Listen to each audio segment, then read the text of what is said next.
Hey there. It's looking very possible that Boris Johnson, the Prime Minister of the United Kingdom, will be taking his country out of the European Union on October 31st. Boris and his pro-Brexit cronies are assuming that the United States will be ready and eager to welcome Britain into its post-EU future with money, trade deals, and special relationship solidarity. If you've been paying attention, though, over the past couple weeks, it's become very clear that little of this is likely to materialize. Because Boris and the Brexiteers forgot about the Irish lobby in the United States, one that makes the Israel lobby look like a bunch of lightweights.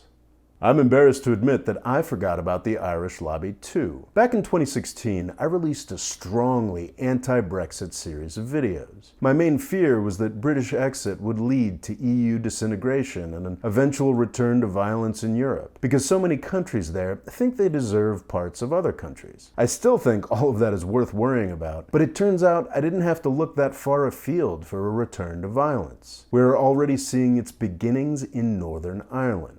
The United Kingdom became the United Kingdom in 1801 when Great Britain, the already unified island of Scotland, England, and Wales, attempted to jam the Irish territories they had been oppressing for centuries into a new, more orderly kingdom. This was a disaster from the start and became more and more of a mess across the 19th century. Now, Boris and his cronies are claiming that the EU is sticking its nose where it doesn't belong, trying to mess with their relationship with Ireland and Northern Ireland. But if these folks knew their history, they'd be well aware that the UK hasn't had a free hand in these issues for well over a century now. And they'd also know that the force that they had to deal with up until 1998, the US-Irish lobby, was a hell of a lot scarier than any Brussels bureaucrat. For one thing, the Irish lobby in the United States was always happy to fund terrorist attacks against the UK. The United Kingdom was always terrible at running Ireland, prompting the Irish to flee the island in great numbers. Between 1845 and 1849, this emigration became a flood, thanks to one of the worst imperial crimes in the 19th century. British mismanagement led to what is known as the Great Famine. 1 million people died, amounting to an eighth of the Irish population, and another 1.5 million people left over the next decade. Today there are under 7 million people in the UK's Northern Ireland and the Free Republic of Ireland combined. But there are tens of millions of people in the United States who claim some kind of Irish heritage, and many are fiercely proud of that. Oh, and one day a year, everybody in the United States dresses up and pretends to be Irish. Groups of Irish freedom fighters were founded in the United States going back as early as 1858. Freedom fighter is what we call a terrorist who happens to be white, by the way. Apparently, back in the 1860s, a group of Irish revolutionaries tried to invade Canada from the United States.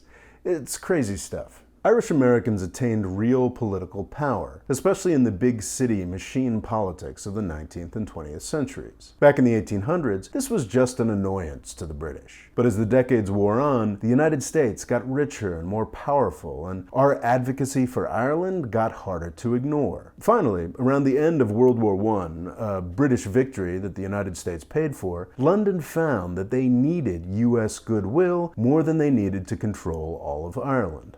Ireland won its independence in 1921, and don't get me wrong, they did fight for it in a war lasting a couple years that cost a few thousand lives. But they were fighting against the British Empire in the 1920s. This was an entity that thought nothing of slaughtering hundreds of Indians in an afternoon, or killing Africans by the thousands by putting them in concentration camps. If the United Kingdom hadn't been trying to get out of paying the United States all the money they owed for World War I, they would have been much more brutal in Ireland, and independence might not have happened back then. Even with US help, things remained complicated in Ireland. The new Irish Free State was largely Catholic, but the people in power in Northern Ireland were Protestant, so they opted to stay with the United Kingdom. This created obvious tensions with the many Catholics in Northern Ireland who would have been happy to join the South. Irish immigrants to the U.S. had always been both Catholic and Protestant, but the U.S. Irish lobby has always leaned heavily Catholic. Irish Protestants had traditionally found it easier to disappear into the U.S. mainstream over a generation or two. Like some of my ancestors, for example. According to some definitions, I am a little Irish, but not really Irish, if you take my meaning. The U.S. Irish lobby leans heavily towards Catholics and leads heavily towards the Free Republic of Ireland. This was very important in the 1920s and became very important again in the 1960s. From the 1960s to the 1990s, Northern Ireland and the United Kingdom as a whole experienced the Troubles. Many more people died in this period than died in Ireland's initial War of Independence back after World War I. Bombings and assassinations were common, and the funding for many of these attacks came from the United States. By this point, the United Kingdom was acting as a very junior partner to the United States in the Cold War, and the Troubles were a major irritant. All told, from the 1850s until the 1990s, the U.S. Irish lobby was a huge problem for the United Kingdom. This problem was finally solved by the Good Friday Agreement signed in 1998, where the UK and Irish governments acknowledged each other's interests in Northern Ireland, and Catholic and Protestant political parties agreed to share power. But the Good Friday Agreement had an essential precondition that isn't mentioned much in the agreement itself. In 1973, Ireland and the United Kingdom joined the European Economic Community, one of the forerunners to the European Union. The UK has always been a pain in the ass when it comes to European structures with special opt-outs and conditions, but by 1998, the UK had harmonized its regulations enough that there didn't need to be a border between Ireland and Northern Ireland. This was tremendously important to peace and the end of the Troubles, whether or not it actually says it in the Good Friday Agreement. With Britain in the EU, Northern Ireland could be part of the UK, but also kind of part of Ireland. It's not clear that continued peace is possible without this. Now, there are a handful of countries in Europe that have refused to join the EU. They also have access to the borderless free trade area, but in order to do that, they have to agree to be subject to almost all of the relevant EU legislation without having any say in what is being decided. This is not the liberation the Brexit people promised. Boris and company promised that the UK would be able to make up all their own rules and retain access to the free market anyway. The EU is obviously not indulging this fantasy. Instead, they are offering what is called the Backstop. The idea is that Britain leaves the EU, but Northern Ireland and possibly the entire UK stays in the common market until both the UK and the EU agree on new rules at some point in the future. This is probably the only way to avert a hard border between Ireland and Northern Ireland and a return to violence.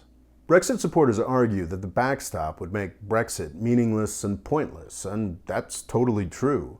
Brexit was always going to be meaningless and pointless, but instead of prompting some much-needed reflection on this insane project they've embarked upon, the backstop has inspired a lot of shouting about how Britain's just going to crash out anyway with no deal. The hope here is that the United States is going to sweep in and save the UK with a new trade deal. Trump has promised as much. You should never believe anything that Donald Trump promises, especially on this, because this is where the U.S. Irish lobby comes back into play. In recent weeks, U.S. congressional leaders have issued a series of letters making it very clear that there will be no post-Brexit trade deal if the Good Friday Agreement and peace in Northern Ireland is put in jeopardy. British politicians may be looking at this as just another ineffectual Democratic ploy, but it's really not. There are Republican signatures on these letters, and support for Irish independence goes far, far beyond partisan lines. It's true, time has passed and assimilation has done its work.